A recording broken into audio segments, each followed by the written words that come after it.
Hello everyone, welcome to the sixth episode of Pod Chat. So today we'll have a sports scientist with us, Ashwani Rana, and subscribe to the channel, leave feedback in the comments, and let us know what do you want to meet next. If you want to join up in the as a podcast guest, please feel free to email. The email ID and all the links are in the description. So let's head to the conversation.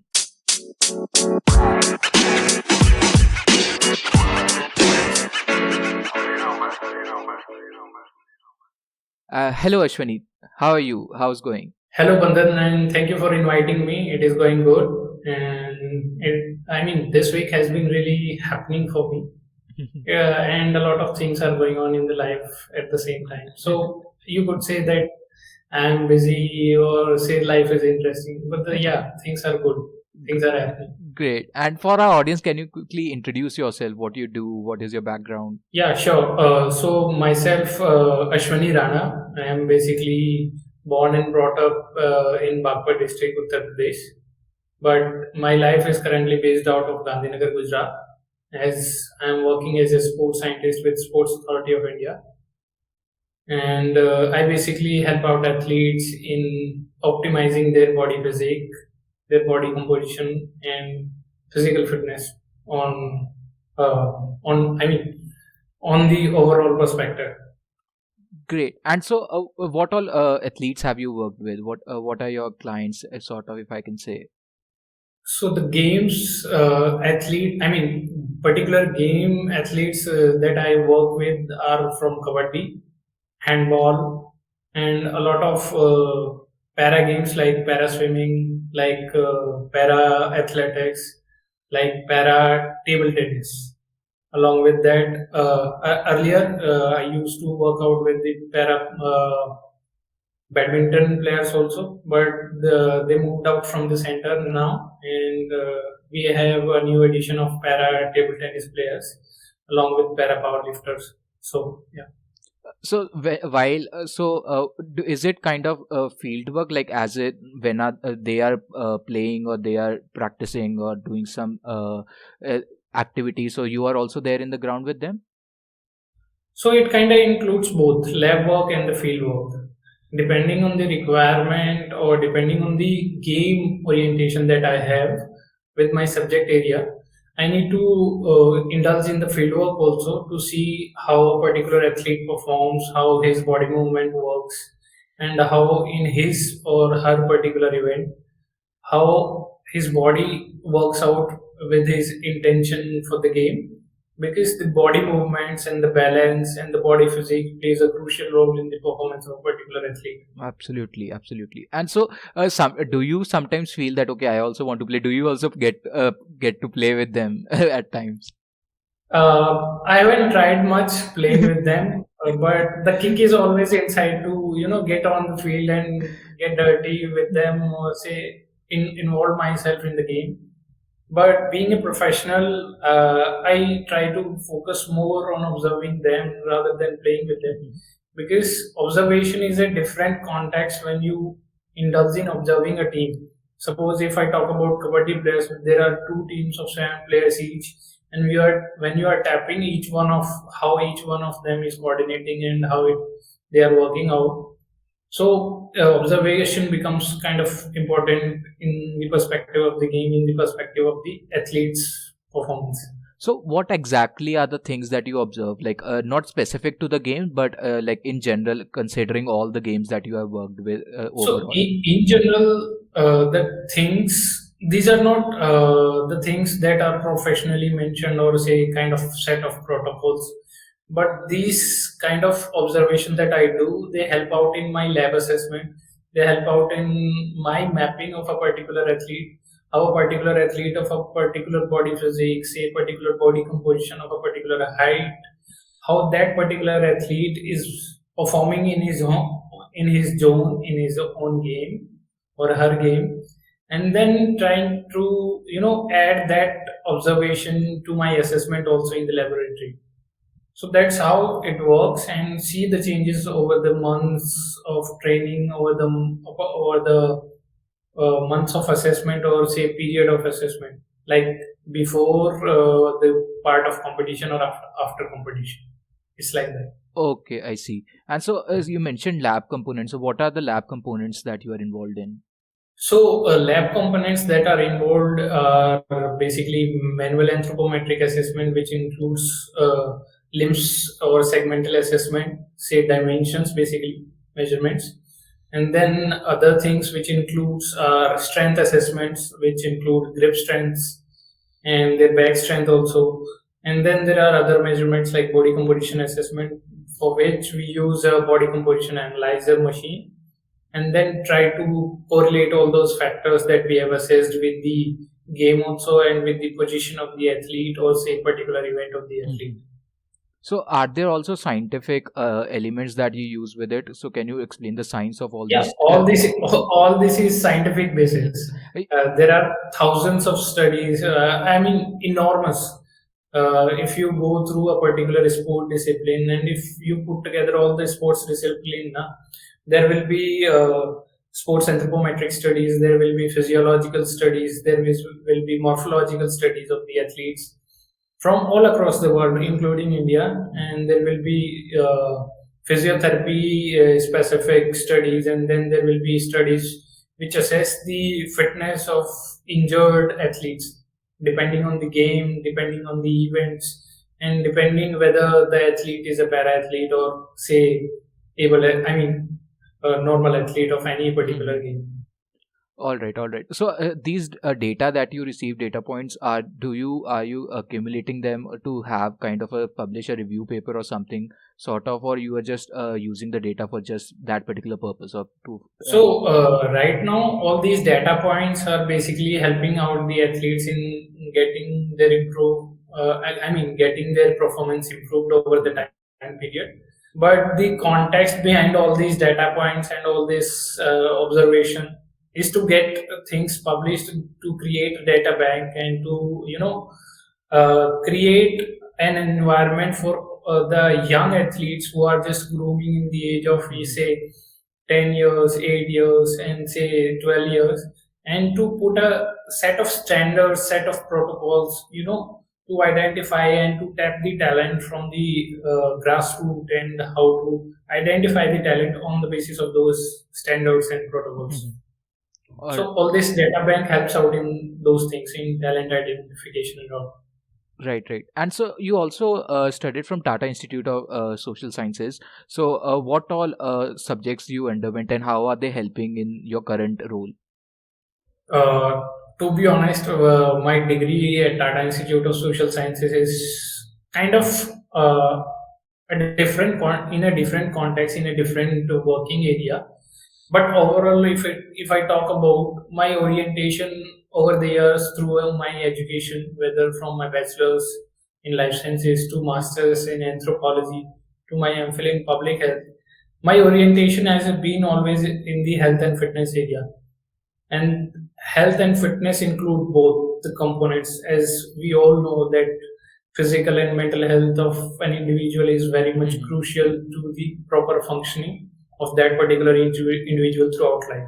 So, the public health area helped me out in understanding the social context behind the public health subject area or say topic in at large, and then it also helps me out in identifying and improving my research skill sets along with the fieldwork areas, along with my knowledge of say administrative side of the Indian healthcare system. So this is the overall context behind my public health orientation. Right. And can you share your experience with or being in these institutes, like the universities that you were in during your BSc, MSc, or even MPhil? So how was the experience in those places? Experience, if I talk about it, is quite interesting and quite heavy and kind of hectic at times. Sometimes I fed up of all these things and try to run away from all the academia and the job and life. But then again, the inherent quality or say inherent, curiosity that I have, I just try to get back to, my basic inherent nature and to improvise my knowledge. So from bachelor's in life sciences from Delhi University, I had an intent to work on something which helps out the general public in improving their health and fitness. My motto always has been to work on with the individuals, or say work on the population, to getting better, to getting fitter, and to getting healthier actually. Mhm. So this orientation over the years helped me out in tapping certain areas. Those could be random, and those could be, particularly decided by me. So if I tell you my experience, say from my 12th standard studies, I explored the degree areas which I could follow up and then get into. So biotechnology was one of the area which really intrigued me over the years. And this is, I'm talking about the time period of 2009 and 10. So until now, biotechnology has been an area of my interest, but it kind of veers down due to other subject areas' interest. Mhm. And then I chose my bachelor's in life sciences because it was the amalgamation of chemistry and biology put together. In life sciences, you learn extensively both the subject areas and try to work out things so that you can move in the either of the streams and work out for the betterment of society, Mhm. whether it is in the orientation of, say, drug making, whether it is in the orientation of being a health professional. Like right now, I'm one of the fitness professional, you could say, or say sports science professional. And then, if I talk about from moving from my bachelor's to master's, which is in anthropology. So this master's of science degree in anthropology gave me the the context behind that I was looking for since my childhood. Because being a curious child since childhood, I've been curious about Indian society and why such huge diversity that we have, why it is so huge, and how people accommodate and say uh, accept the other people of different ethnicity, of different language, of different facial features, or say bodily features. So all these things help me out becoming who I am right now, because all these studies and all these experiences help me out in identifying. Say, if I talk about in the orientation of sports science, being an anthropologist helped me out understanding the dynamics of cultural Mhm. significance in the orientation of sports, and then tapping the talent according to their genetics, according to their ethnicity. And so all these factors accommodate to put together, and then help out a particular individual in Mhm. improving his life and life of the other people that he is attached with. So I also studied a bit of anthropology on my own. So one particular problem that I face is because, but you have done a full degree in that. So I would be really sure that you must have faced something like this. So especially in sports, when you see on the ground people are playing, so don't you wonder like what are these monkeys doing? I'm an open-minded person, to be honest. So I see everybody as equal to me, because anthropology taught me not to be ethnocentric. Ethnocentrism is focusing that your community, say your ethnicity is superior and others are inferior, or Mhm. say, like you mentioned monkeys. But I don't feel like that, because my experiences and my subject areas didn't taught me like that. And I see everybody equal and try to observe their stories, their daily life, and then work out things for myself, or inculcating some of the qualities in my life. And my context was coming from the ancestral mindset, like because how slowly we evolved to the current state of where we are. So there are many like we still have a reptilian dominated brain at many times. So by seeing all this cultural, like it just feels kind of an kind of machinery that is going on. Sometimes one doesn't feel alive in that particular situation, because it just feels that okay, this has been programmed into us. We have been, it's in the DNA, it's in the it's in the nurturing of our society, how we are brought up. So those are the things that are affecting us culturally, or how we are going to act, or what are we doing, whatever our actions are. So just like you mentioned that this is how we are nurtured, whether it is genetically, whether it is culturally. So the things are that I understand in my context, or say my experience context. If I mention, things goes hand in hand with the environment also. It is nature and nurture. So both the things work equally, and it affects not just your morphology, it also affects your genetics, it also affects your physiology, it also affects your immunology also, and a lot of other factors. So all these, when we club together, no, we see the kind of pattern of evolution that, like you mentioned, and over the years every species works out this way only. We fail in something, we get better at it, and we improvise things. It could be anything, whether it was an invention of fire, whether it was creation of a tire, whether it was creation of machine like computer or mobile phone. Things work out in the set of steps, and then step by step they gets improved over these years, or say millennia, if I talk about. Right, right. So, what are the kind of best things that you have studied in anthropology? To be honest, what I learned the best out of anthropology is the cultural context and socio-cultural context of the society. Because I always wanted to understand Indian society in a way, and to understand the socio-political orientation also. So the social context that I learned from anthropology helped me out in understanding the political context of the country also. Apart from that, I have several other interests along with all these areas that I mentioned to you. And if I put together all these things, they help me out in understanding better way of our country in a better way, and to at a large extent in a geopolitical way, because every individual in our country is somehow, in some manner, whether it is in lesser or higher, it is affected by geopolitical movements or things that are happening. Right, right.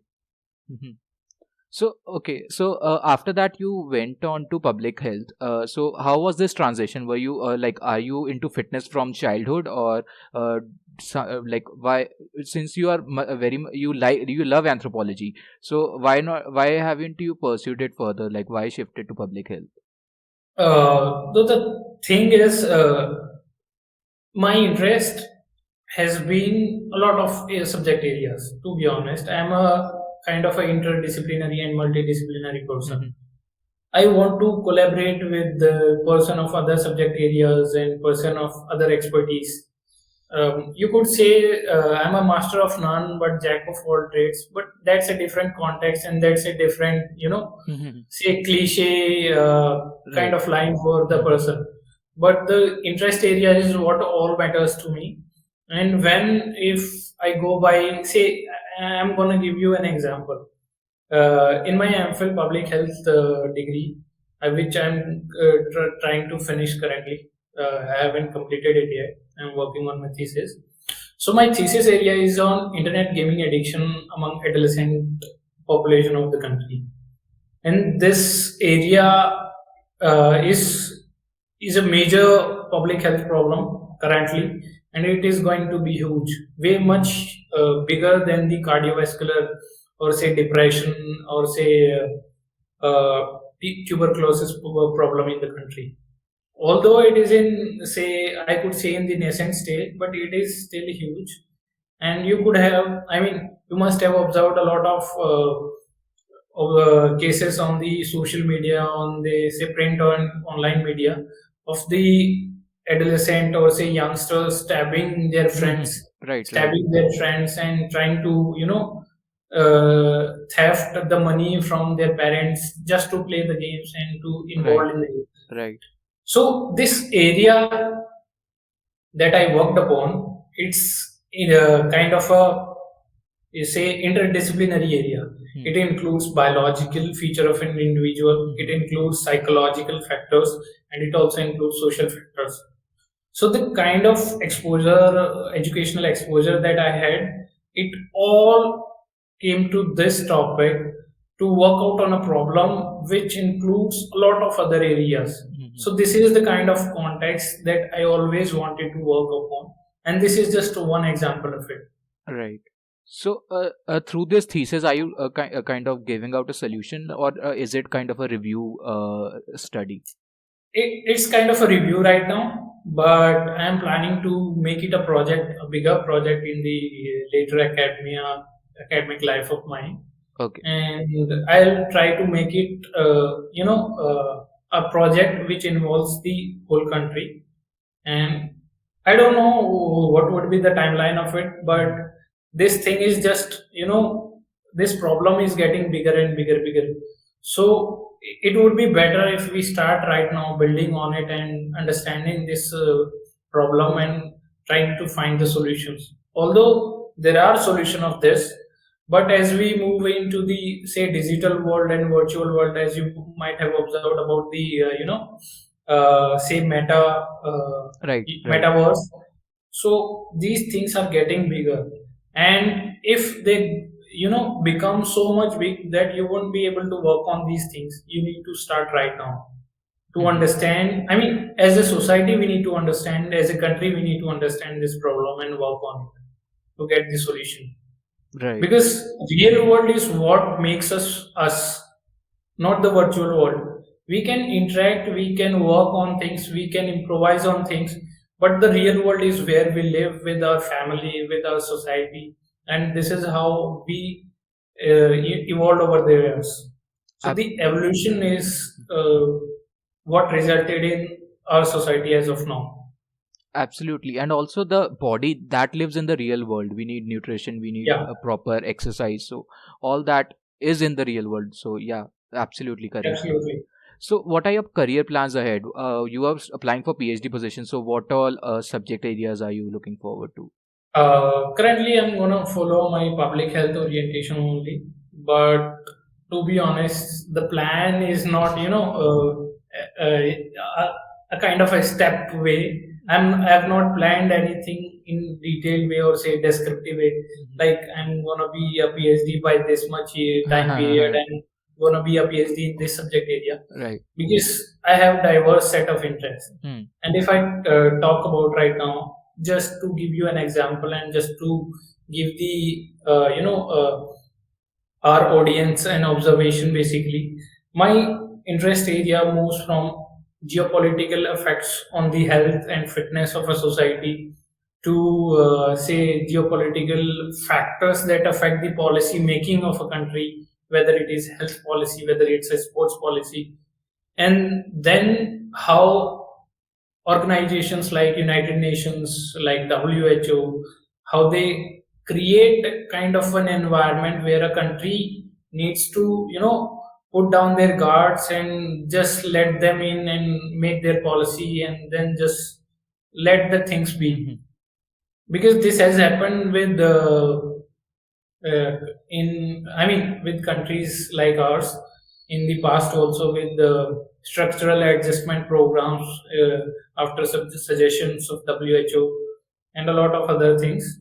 Apart from South African countries, their policy making has been majorly influenced by bodies like UN and WHO and WTO. Along with that, if I talk about in the context of health and fitness, or say the major attraction of today's generation, is one factor of say addictive substances. These could be marijuana, these could be say psychedelic substances, these could be anything. So this is also one of my interests, like mushrooms, magical mushroom people call them, right? And they help them out in a different set of experiences. Those could be hallucination, those could be anything. So the kind of context, my orientation has been towards health and fitness, and that majorly includes mental health and physical health. So currently I'm working on physical health, but my public health orientation helped me in working on mental health orientation also. Right. All right. Got it. So you mentioned WHO and UN. So do you plan, like, do you have ambition to some way collaborate or work with these international agencies? To be honest, I want to work with the Indian authorities so that we can build something independently and not to depend on these bodies, because these bodies does not these bodies are not built up at a world's perspective. They started from a particular set of countries and then they included other set of countries. Right. So this is just a set of countries, nothing else. Right. And when a particular majority which is funding these bodies, they decide the policy making. Suppose India is becomes the major funder of the policy, so India would be affecting the world policy making, whether it is in health, whether it is in fitness, in any area. Absolutely. So this is the kind of context that I want to work upon, and the work area should be to work independently, to become independent out of these bodies. This is my orientation to the things and solution of problems. Got it. So, what is your long-term plan in as such? Like maybe after 30 or 40 years, how you see yourself? To be honest, I see myself as an independent researcher, or say, I won't say entrepreneur in a particular context, but I want to have a institute build up where we could, become the a particular, expert, particular set of expert which can identify a problem and work on the set of contexts which are affecting that problem and try to find the solution in the multidisciplinary way and interdisciplinary way. I want to start my own institute like that. It could be an NGO, it could be a educational institution, but this is my long-term plan. I don't know when it's gonna happen and how it's gonna happen. This is just one context that I have in mind. And were you thinking of these goals from childhood, like when you first thought about these goals? Absolutely not. Absolutely not. Because I've been the frog of a pond, to be honest. I was living in my village at the age of 9, 10, and I've been exploring my local areas, being a curious child since since I got to know who I am, since I got to know what an individual and how a society works. It could be from the age of 3 years or say 4 years. As per my parents and grandparents, I have been a curious child. So, how were your school days? How was your interaction with the teachers during school days? Like, were you asking too much questions and they got kind of fed up with your questions, being a curious child, or how was it? Well, to be honest, I wasn't much of a questioner in the school life.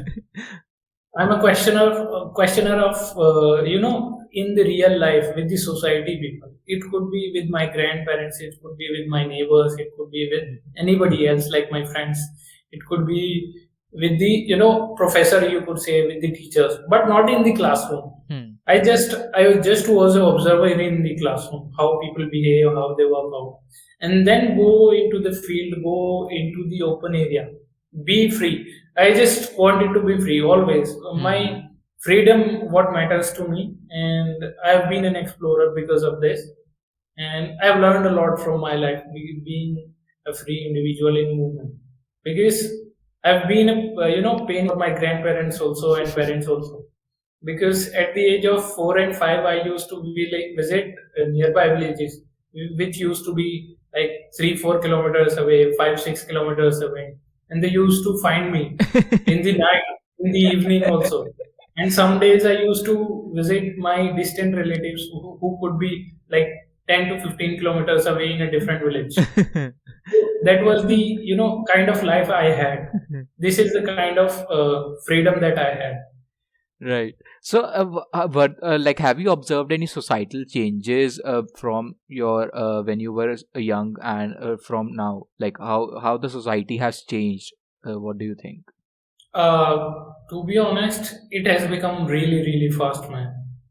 I mean, if I talk about my childhood days until now, earlier people used to carry in the city life also. I moved to Delhi in 2004, and it was quite unique and interesting from 2004 to 2010, and then something happened with the society, and then just got machinery, man. It is so fast you can't even chase it, man. It's just like a Ferrari. You can't, reach out to it until and unless you are sitting in one. Nice. Cool. So, like in all these, like your life experiences, have you faced any obstacles or hurdles that you found it difficult to tackle, or any kind I'm of? currently in one of the challenging situation. Can you elaborate? Yeah. Yeah, the thing is, the area I'm working on, the being a sports science professional. It is really interesting to me. I learn something new every day. I try to get better at my skill set. I try to get better at my understanding and knowledge system. And then again, I think of getting a PhD done and just become a professor or something, and just settle down in life. So always and always throughout life, I've been, a person of dual personality, or say a person of dual set of thoughts. Either do this or do that. But this kind of choice that I had over the years or throughout my life helped me out in becoming who I am right now, becoming a interdisciplinary person, becoming multidisciplinary person, to have the knowledge system of say variety of topics. Mhm. What your role models have been? uh, this is just say, I would say, a cliche question, but I learned from my grandparents, basically. These both my grandparents, my grandma and my grandpa, they have been the powerhouse of all the values, all the say motivation, and all the learnings that a particular grandchild try to grab from their grandparents and parents, or say society as a whole. So these values has been revolving around just three factors. One is kindness for other people. Another one is love for everybody, every species, basically, Mhm. whether it is plant, whether it is animal, whether it is a human being also. And then third factor is a respect. All these three factors have been inculcated in my life from my grandparents, and I just try to build on these factors throughout life. I try to get better at these also. Cool. So during your academic life, do you think how what are your views on the current academic structure? So there is also new education policy came out. So like what do you think that what changes or what good pros and cons it has, and how is it going to change the Indian academia? So the cons I'm gonna mention firstly in this thing. This new education policy, according to my understanding, has been a kind of change which severely affects the lower strata of students. Those students who come from very lower socioeconomic family, from say below poverty line, and they don't have that much of say economic strength in their family. It could be in any way, because they don't have access to the digital world, they don't have access to their schools, as you might have observed in the past 2 years because of pandemic. And then they bring this new policy and severely affecting the context and the the build up of the system, because still our country, majority of the population, 40 to 50%, doesn't really have access to say mobile phone, doesn't really have access to electricity for 24 hours, doesn't have electricity, doesn't have access to water also. Mhm. Drinkable water. Along with that, the factors that needs to be addressed were how to include everybody in the education system. These should be sorted out. Digital is a really good initiative to have access, on the pro side, to give access to the working professional, to give access to the remote areas where internet is there but people can't move because of the say highly difficult terrains, but put together in the overall context, it is kind of a setback for the country right now. This is what my observation is, and it could be different for everybody else who are listening to this podcast. But the thing is, we have to accept every change that we are coming through and try to improve on things and to get better as a society, as a country. Right. And so, do you think the awareness of these issues is increasing within the public with time? I don't think so, man. I don't think so. Because just like I mentioned you before, life has becoming so fast. People really don't care to read things. Hmm. These days, people don't care. They just Google things. They just do a YouTube search, and then just try to mug up things in 2 minutes, on 3 minutes. You must have observed people in scrolling down the Instagram reels and just going through TikTok and every other platform to get things in a faster way. Right. So people need to work on their basic skill set, like reading things, like observation, real life observation. Then only we can improve as a society. And how can we achieve this? Like, are there any ways or? We have to go to the basics of our country. And this could be from our earlier days of school. You must have observed the society, how it has been in the past. Mhm. We used to read things. We used to ask our elders and our teachers and our professors why this is happening this way, why this is happening why this isn't happening in another way. But people have stopped asking question. They are just following the herd. Whatever is happening on the social media, they just want to get on that pedestal and just move with the herd. Mhm. They don't have their own context these days. Right, right. So, okay, I'm really curious to know, can you share some anecdotes about from your work experiences? Matlab, some funny stories that have happened or some behind the scenes of your research work? So yeah, there is a funny story behind the kind of field worker that I am. So this story is from February 2016. I've been on a field work in Udaipur district, Rajasthan, and I was doing some demographic surveys, that population factors that we assess for. So the Indian census also do this kind of surveys to get the idea of how Indian population is socio-economically affected and how it is improving community wise also. So I was in the field. I was trying to get the demographic data of a particular community. I don't want to mention the community right now, but Right, right. it won't be good on the researcher side. Yes, yes, yes.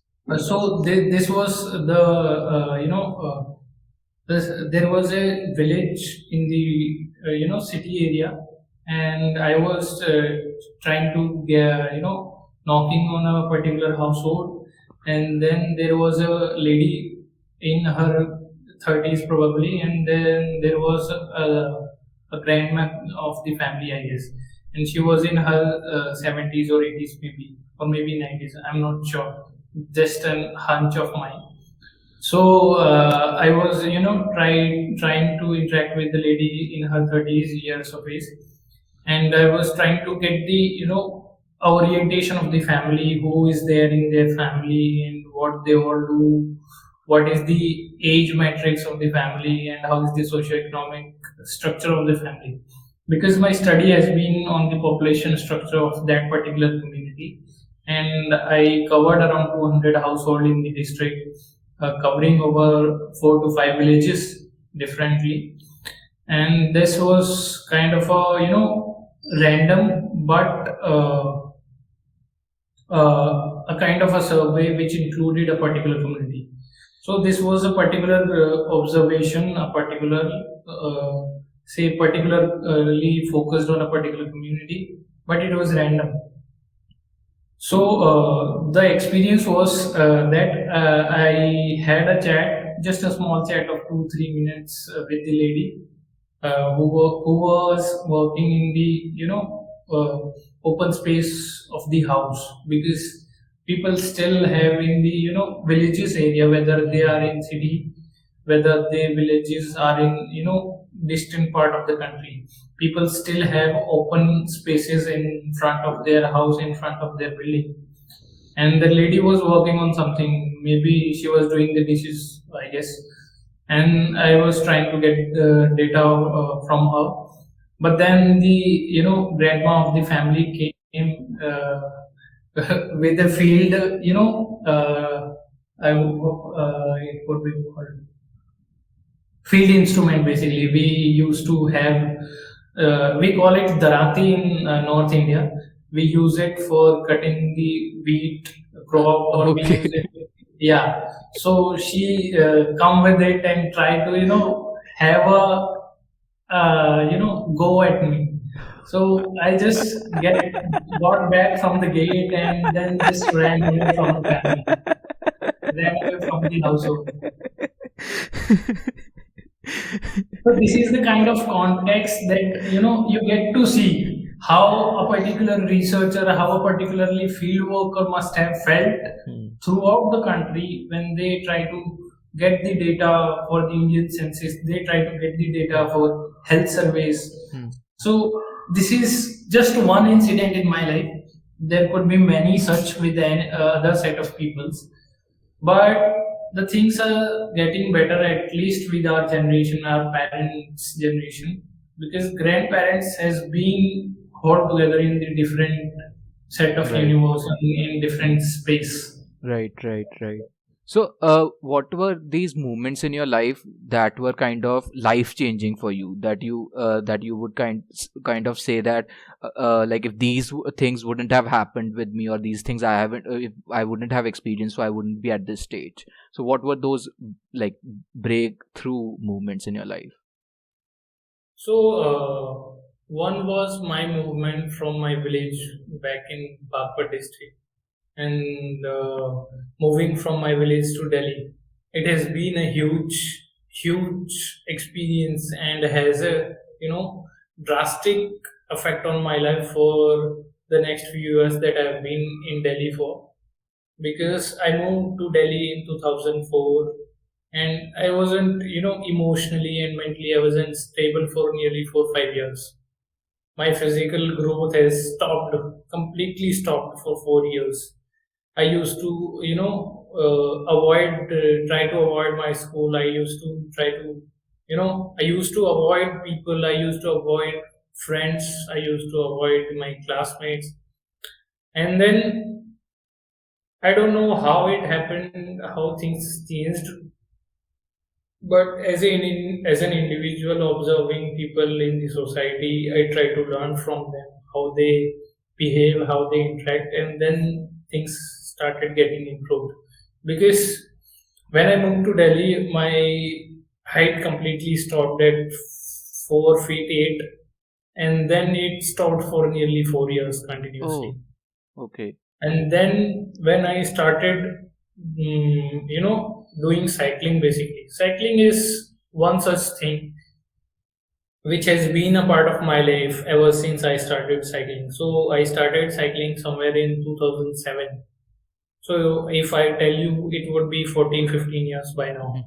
I've been a regular cyclist in my personal life, and cycling really helped me out in focusing on myself, improving my emotional stability, improving my mental focus, and improving my physical, the body type that I have. Because I've been in this shape for the past 12 years. I haven't changed much. Mhm. And my weight has also been in the constant phase of say 69 and 70 kgs. Got it. Right. Cool. And so, what is your perspective about life in particularly, like, do you have any particular thing that how you view life in certain way? Has it changed with time? Yeah, it gets, as much as I learn from the people, as much as I learn from education system, as much as I learn from society, things get better. My understanding improve, my knowledge system gets better, and my interaction with the people, with the friends, with the colleagues, with seniors, it improves my, the confidence that I have right now. It wasn't there back in my bachelor's days. I used to avoid people at that time also. My conversation style wasn't like this. My interaction with the people wasn't really much of an interaction. I just used to, ask only the question which I really needed to ask. Otherwise, avoid. I used to, complete my classes. Used to take down the notes in classes, and then just head back to the home straight away. People used to, ask me, why don't you, stay in the college for a few hours, like 30 minutes, say 1 hour or 2 hour after the class, because sometimes classes used to over by 2 o'clock, sometimes classes used to over by 3 o'clock, and then people used to stay in the campus of the college of the university. I was in north campus of the university. It was the most happening place of the university, where people on a personality basis, on an individual level, they can become so much better. But I used to avoid it so much. I mean, I can't even mention it in the, Right. spectrum of point system. Mm-hmm. It has been a huge factor, but I somehow got better because of my own learning, because of my understanding of life, because of my understanding of society. My siblings also helped me out in getting better, because they have different set of skills, they have different set of understanding, and interacting with them, they are younger to me. One of my sibling is younger to me by 3 years, another one is younger to me by 7 years, and that 7 year younger individual is much more mature and much more stronger than me. But still, I try to learn from my juniors, my colleagues, and everybody else. What are your siblings doing? Are they pursuing science or some other field? My sister, she's pursuing a different interest area, and she's interested in artwork, history of art, basically, and she's also interested in museology and a lot of other things like developmental studies. And when it comes to my brother, he's mostly a techie, if I say, in a particular context. I don't know, he wanted to be a hacker or something else, but he is really good at his things. He can, hack the Wi-Fi of a neighborhood individual. He can get into the system. He can, tap on the phone, and he can hack the social media accounts also. So this is just his own area of working, and he's a big time gamer, although he's avoiding recently. But I don't know, man. He's really strong at what he's doing. I just hope he doesn't get into trouble hacking into someone's devices. No. Until now, it hasn't been much of a problem, but I guess he will explore ethical hacking if I talk about in a certain coursework way. This is what my recommendation to him. Great. So before we end the discussion, I would like so what life lesson would you like to share with the audience? To be honest, man, just be open for learning from everybody, from nature, from, say, animals, from plants also.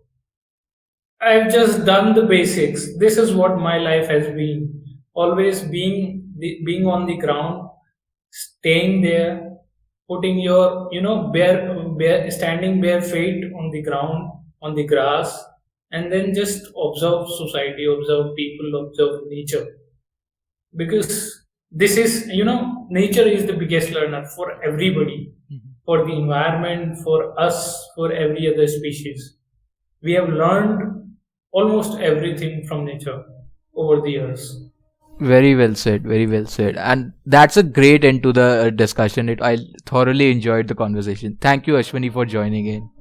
Thank you so much, Bandhan, for inviting me, and it has been a really huge experience from me, because I haven't never thought of interacting like this with anybody. I used to have one-to-one conversation, but not like this, not in a podcast. Thank you so much for inviting me, man. Thank you, man. Thank you. Hope you loved the episode. Subscribe to our show and see you next Saturday.